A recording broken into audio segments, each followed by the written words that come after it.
Good morning and welcome to the show. For 1.95 million students, a WAEC result is not just a grade. It can determine whether university admission goes ahead or a young person's plans are put on hold. Now, WAEC says 61.54% of candidates who sat the 2026 Computer-Based WAEC or WASSCE secured at least 5 credits, including English and mathematics. But questions are now being raised about some of those results, and this is not happening in a vacuum. Last year, WAEC discovered technical problems in the processing of its 2025 results and had to withdraw and review results after release. The difference between the initial and corrected performance figures was enormous. Now, an education advocacy group wants WAEC to preserve the electronic records behind this year's examination and allow an independent verification of the system. So what exactly could have gone wrong and what evidence would prove that it did? All right. Okay, so this is a conversation that should interest parents, especially if you have wards who are involved or who were involved in the WAEC examination. So we need to establish timelines. On the 5th of August, WAEC released the results of the 2026 Computer-Based WASSCE, and out of 1,950,726 candidates who sat the exam, 1,200,514, or, if you prefer, 61.5% obtained credits in at least 5 subjects, including English and math. WAEC also withheld 167,486 results over alleged examination malpractice, which totals about 8.5% of candidates. That figure is even lower than the 9.7% that was withheld last year in 2025. But almost immediately, concerns began emerging from candidates, parents, and schools about results. They say they don't reflect the expected performance. Concerns about unexpectedly low results and possible technical problems have followed. WAEC, in the meantime, has defended the integrity of the exam and its processes. Now the issue has moved from social media to more formal channels demanding for answers. All right. On August 14, the Initiative for School Excellence and Education Foundation, through its lawyers, formally wrote to WAEC demanding the preservation of examination records, access to candidates' electronic examination data, a mechanism for affected candidates to challenge their results, and an independent verification of the technology and processes used to generate the results. The organization says it is not claiming that every result is wrong. Its argument is that the scale and nature of the complaints justify an objective review before results are considered beyond meaningful challenge. WAEC has been given 14 days to respond, meaning the deadline is August 28th, and that's roughly in 10 days' time. So what exactly is being challenged? What evidence is available, and what would, a credible independent review actually look like? So joining us this morning is Onyia, CEO of Educare and Education Reform Advocate. Alex, thank you very much for joining us on Jasiri again. Thank you so much for having me here today. Yes. All right, Alex, let's establish the facts first. What specific complaints have you received from candidates and schools that convinced you that this goes beyond individual students simply being unhappy with their grades? And what have candidates reported to you, and how many cases have you been able to examine independently? Okay, I've actually examined issues in thousands, actually. And you will see schools, where the pattern started, when I started noticing something abnormal is, you see a lot of valedictorians in different schools, the best in this, and you are getting like a D in maths or like a D in English. And you see that, in large numbers. Somebody scored an A in government and the person is scoring like a D in civic education. So you notice that the patterns are completely abnormal. So when I started getting a lot of these reports, people had to start reaching out to me, one, because of my organization, and secondly, because of the past experience with the JAMB issues, right? So when I started noticing the pattern, I knew exactly something is wrong. I started going deeply, started engaging people inside WAEC. Let me know exactly what is the issue. I mean, of course, everybody pledged anonymity though, but I started realizing that there were major issues. One of the first issues that they said is this year recorded abnormally the best result ever in the history of WAEC. That like 1.7 million people passed English and maths. So normally in WAEC, from what information I got from internals there's no such thing as an A or B or C. Every score point that gets you an A is determined by the national average. So if the performance for this year is so high, an A can be a 90. If it's so low, an A can even be a 50.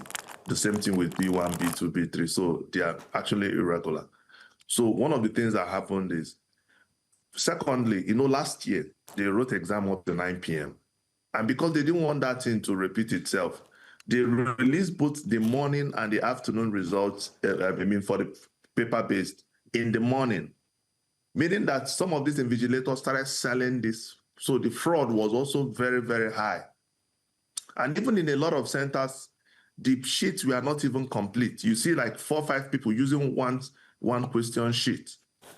So these were a lot of the issues. So at the end of the day, the results was reflecting high performance, unusually high performance, which they don't want to appear that there's fraud. So what they had started doing during their normalization, right?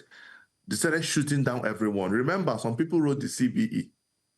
The accuracy of the CBE is a lot higher. So let's say a child did well and scored 70. Unfortunately, 70 can earn you a D or even a C. Depends on how they do it internally. So these were like the discrepancies. And even the CBE, like for civic education, the code for marking was completely wrong.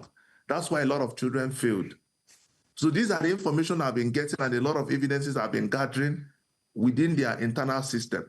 And the sad thing is that as a staff, if you ever say it, they will query you or they will fire you. A lot of people have been fired since October 2023 till today. So these actually are the issues. So what we are demanding is very simple. The students need to actually, not this time around, no more even about the CBE, even the people that wrote on paper-based. They need to see what they wrote and they need to see how they failed it. And they will even transparently need to know the basis of your grading. How did you determine who gets an A, who gets a B? So all these things needs to be very transparent so that the public will know. If a child genuinely failed, let the child know that, okay, I failed. I will work hard for next year. But not that I put in all effort. Somebody that got a perfect score in SAT, best in the whole Africa IGCSE, and in WAEC, you are getting a B3 in maths. And you won the best in maths in the whole world. Yeah. Okay. Then in WAEC, you are getting a B3. It's not practicable. All right, Alex. We know that for the past couple of years, there's been a lot of, discrepancies in WAEC. All sorts of things have happened, and they've come out at one time to agree that something happened. But in this particular case, WAEC has defended its credibility of the results. So what evidence do you have currently that warrants that you are sure can actually trigger an independent verification? I have a lot of evidences. I have a lot of reports. I even have a lot of petitions, even against the current Dr. Amos Dangote, even his internal operations. The people inside the ICT, both the people that have left and the people that are still there, have gotten a lot of information. Many of them I can't share because of this sensitivity of their work, right? So that's why we're saying, show the students what they wrote. If they are wrong, right, let them see it. So these are the things that these are the things that actually firms up my beliefs and everything I'm saying here. So the WAEC currently is being run like a one-man business, which is quite unfortunate. I mean, the current head is planning to go to Ghana. I think probably he may be even the head of WAEC West Africa. So the interest is to move to Ghana, but we cannot keep toiling with the future of our children. No. And that is why this review, because they failed last year, and they don't want to appear as if they want to fail again this year. So because of the pride, they are trying to defend themselves. But the students need to know, a lot of schools are currently being completely embarrassed. Imagine a school that have had the reputation of excellent results over the years, all of a sudden, nobody even got anything meaningful. And this happens in a lot, and even schools can't even say, because as a school, once you raise your head up, then they will automatically victimize you. That's why we have to set up a separate organization to be able to challenge this course. Okay, Alex, understandably, your August 14 letter, makes a very important distinction. You're not saying that every result is erroneous. So what would an independent review need to establish before anyone could legitimately say that there was a systemic problem? Good. So, just like the way we did in the last year exam, normally what you do is that you come and do what they call random sampling. When somebody raises an accusation, right, a claim, let's do random sampling, right? A lot of people bring in their results, right? And once we bring in their results, let's verify those ones. You can just do like a sample of 100 that we are disputing. By the time we do that 100 and we review it and we notice that obviously there's something wrong, then that alone can prompt the review of the rest. So we can do a proper random sampling of 100, which of course the cost is very minimal, right? And then with that, if we can verify that these hundreds that we are claiming are actually wrong and everybody can see it, then let's now use it as a base to be able to correct a lot of ones that have issues. All right, Alex, you specifically asked for some specific things from WAEC. You asked them to preserve the candidates' response databases, examination session records, system audit trails, server and application logs, scoring databases, and technical incident reports. What are you hoping these records would reveal? Yeah, during the independent review, we're definitely going to need them, right? So we'll need a lot of these data sets. So why we're saying it is that don't go and delete it or manipulate it, right? So that by the time we need it, we can now use it to be able to conclude our reviews. That's why we actually have to inform them ahead. They shouldn't tamper with it. All right. Are we going to go on a break? All right, we'll take a quick break. By the time we return, we'll still ask more questions about this WAEC issue that we're discussing on Jasiri this morning. Do stay with us. Welcome back to Jasiri. At the heart of today's controversy is a simple question. If an examination is computer-based, how does a candidate prove that a computer recorded, scored, and processed their answers correctly? We're still talking to Alex Onyia. He is the CEO of Educare. Alex, thank you for staying with us during the break. So straight into this, your letter to WAEC asks the council to preserve response databases, exam session records, audit trail, server and application logs, all of those things, and all of those relevant records. So let's take this beyond the headlines. If a candidate says, this is not the result I expected, what should the first step be? And what evidence should that candidate be able to access? Okay, so I'll give you two types of candidates, right? And this is one of the reasons why I'm actually speaking for the other type of candidates. There are candidates from privileged backgrounds, right? Yeah. Whereby they are concerned about their results. They can write to WAEC through their school or directly, right? Which, of course, it takes quite some process. For WAEC to review any of your papers, WAEC would demand you to pay $10,000, and it's clearly stated non-refundable, right? So by the time you do it, if you can be lucky, they review it positively. You can be lucky, they can be unlucky, they may not even review it at all. That is actually the process. And this has to happen for the probably 1.7 or 1.9 million people who wrote WAEC. Then there's a different kind of candidates who came from a completely non-privileged background, who probably either the state government or somebody paid for their WAEC. And those ones are in numbers, probably more than almost 1 million. And then when you see such people, right, and these kind of issues happen, they are helpless. There's nothing they can do. And WAEC is something you take along for the rest of your life. It doesn't expire. And it determines a lot, whether you're getting a scholarship, whether you're getting into the university, whether you are going abroad. Almost every single thing that happens in your life is determined by that WAEC result. So having a good grade in WAEC is too critical for you, for every single child that is writing. So in such situations, many of them are not even aware. And even if some of them are aware, where would they get the 10,000 naira from? Why somebody paid for, the state paid for your WAEC, Like Lagos State, I think the Lagos State is part of the state that pays for almost all their students' WAEC for public schools. And there's an issue with them. How can that child who can't even afford to pay for WAEC exam at first afford the 10,000 to dispute one subject and you wrote 9 subjects? Where will you get the 90,000 from? So these are a lot of the issues. So while I'm looking at the pattern, I'm not trying to address one person. We're trying to say, give every single child that privilege. Give them that privilege without overburdening them, because it is clear that there is an issue. Let's use random sampling, and if we have now fully identified that these issues are there, rectify it. But the truth of the matter is that WAEC is fully aware of this issue, right, from reliable sources. They are fully aware of this issue. We've even presented this issue now in the table of the Honorable Minister. The point is that do the needful. Don't try to hold on to the destinies of these children because of your pride. There is a particular number that is worth remembering. In 2025, only 38.32% initially met the 5 credits benchmark. WAEC subsequently discovered technical bugs in the results processing system, withdrew access to the results, and corrected them. The final figure rose to 62.96%. And now the Initiative for School Excellence and Education Foundation formally wrote to WAEC. This letter also asked WAEC to disclose information about any significant technical incidents during the examination that was done to determine whether those incidents affected candidates' results. So should WAEC publish a technical post-mortem of this 2026 examination, and who should independently audit the technology behind a national examination?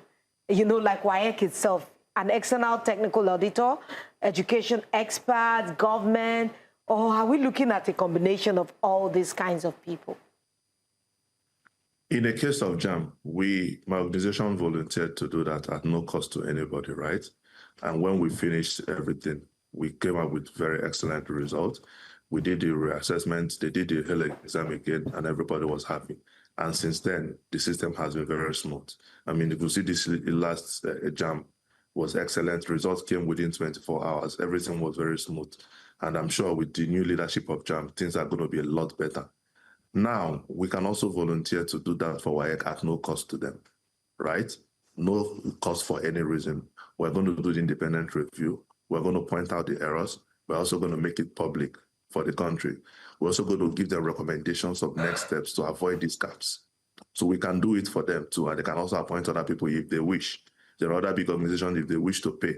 I know that we don't do money when it has to do with the public system, so that we can support them. So if we can be able to fix it, for me, I'm interested in the system being fixed. I'm interested in the society, because WAEC will outlive anybody, right? So if we get it right now, the people that are coming this year, next year, and subsequent years, they will always benefit from the effort that we are putting into them. All right. Now, it has actually come to our report, Alex, that some schools are now comparing students' WAEC results and with their previous academic records and strong JAM performances, and also saying that the results do not make sense. So is it possible for a disparity between WAEC and JAM performance by itself establish that something went wrong?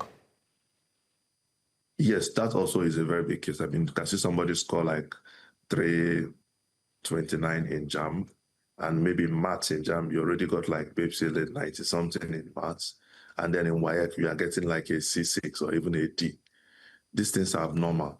So we see a lot of these disparities, and that is why, rather than trying to fix it one after the other, make the system open. Let's just solve this generally, because we are dealing with schools who could actually identify gaps. There are a lot of schools who can't even identify gaps because they are poorly funded, who don't even have the resources to try to identify the gaps. And these are the people I'm more interested in, because they are in the number. All of a sudden, you see that they are not going to school anymore. Then we're complaining of out-of-school children or low interest in school, because this is where it starts. I put in all my effort. I studied for years, for the past 6 years, preparing for one exam. And I finished the exam and I wrote well all of a sudden. And I knew I wrote very well. and I'm getting like a D. Why should I be encouraged to try again? When after 6 years, I couldn't even get a C and I got a D, and you want me to try again, I'll just look for something else. And you will see those people in thousands. Then tomorrow you complain. So we identify these things from foundation. That is why we're trying to fix it. If an independent review finds that a candidate was wrongly graded, what should the remedy be? Are you thinking of a corrected result, or are we going to rescore, or a remedial examination, or potentially something broader? What would you be recommending? So there are different, it depends on what the public wants at this time, right? If it requires us to rewrite the WAEC, that would not be a bad idea.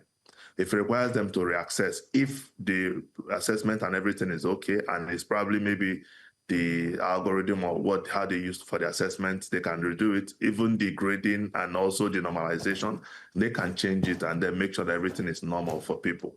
So it just all depends on the approach. But the most important thing is let everybody agree, right? From us, from the public, and them inside of the WAEC, let them fully agree that there is an issue that must be fixed because we are dealing with the destinies of the children, right? If we get to the point through maybe independent verification that everybody have agreed, then it makes it easy for everybody to now figure out a pathway to fix. Right now, Alex, so far you've actually been raised, the evidence being requested and what an independent review could potentially establish. But now the question is, what happens next? Alex, WAEC has 10 days left to actually respond. What exactly are you looking forward to from WAEC before the deadline? If they respond and if they fix these things before our deadline, right, then of course we won't go ahead with litigation. But if nothing happens, we will go ahead with litigation and we'll get to the end of it because we'll never let it happen. And we don't want it to happen ever again. So, Alex, what would a satisfactory response look like to you? Is it simply access to the records and independent verification, or are there specific commitments that you want WAEC to make? The first thing is this: WAEC needs to first of all establish that there is a problem, either after the review or before the review. If they establish there is a problem, then we need to now solve the problem. And once the problem is solved, the students at scale, you understand, will know. I mean, they will definitely confirm that these issues have been solved. That is if they want to solve it. If that is solved, beautiful. That is all the satisfaction I want. If they need to rewrite the exam, that also is also very important. I know that it's going to cause a lot of logistics challenge. I mean, no amount of money is too important for the destiny of a single child. So if it requires us to spend it, we just have to spend it to ensure that every single child's destiny is not altered by some few people's error. That is all that matters to me. All right, Alex, I hear you. In fact, we hear you at the table. We really do. But if WAEC agrees to preserve the records and engage with your demands, what are the next steps? Who should sit at the table, and how quickly should that independent review begin? If you want, they want this to happen today, it can even happen today. I'll assemble my team. I have a large team, highly experienced, right? I can assemble them to. They already have a model, so we can use that model to do the review. If they want us at no cost to them, the most important thing for us is to get it right in this country. But then, if WAEC does not respond meaningfully, let's say by the deadline, that's August 28th, your letter did indicate that legal action would follow. So tell us, if you could tell us in details, what would be your next step? And if it does end up in court, what exactly would you be asking the court, to compel WAEC to do? I may not be able to share such details, right? But the most important thing is that we are going to proceed with litigation and we are going to get to the end of it. But one thing that we are sure that must actually happen is that justice must be served for these children. That's the end of the goal. Very commendable, Alex. So let's look at the end of all this, that if everything has come to fruition, what would success look like for you? Is it proving that something did go wrong? Or is it simply getting to the point where students, parents, and the public can have confidence that the results are accurate?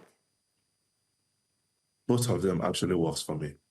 If the parents, students get to the point of confidence that these results are now accurate, that is success for me. But at the end of the whole day, what we need to now establish is bringing back integrity, right, in our national assessment systems, because this is how we can fix this country. I've always said this, and I've always said it again. If the integrity of WAEC can be upheld as high as that of JAMB, trust me, we can end corruption within 10 years. Okay, so Because Alex, the corruption you see today started, most of them starts from WAEC. Okay, so before we let you go, Alexander, I'm thinking WAEC has just concluded this year's examination processes, and in fact, the results are out, as you say. So looking at WAEC 2027, what are the things that you would recommend we look out for? You know, as parents, there's always a parent who has a child in that level of education that's preparing to write that. Now we're talking about WAEC. I don't think really to the common man on the streets that WAEC and NECO are any different. Now, NECO, the NECO exams have been written, and then in about a few weeks' time, NECO results will probably be out as well. What are the things that we should look forward to and try to be watchful about for next year's WAEC 2027 exam? One of the things I expect to happen from next year is, one is that the process needs to be significantly improved. Whether they are still going to combine paper-based with CBE, right? That's not an issue.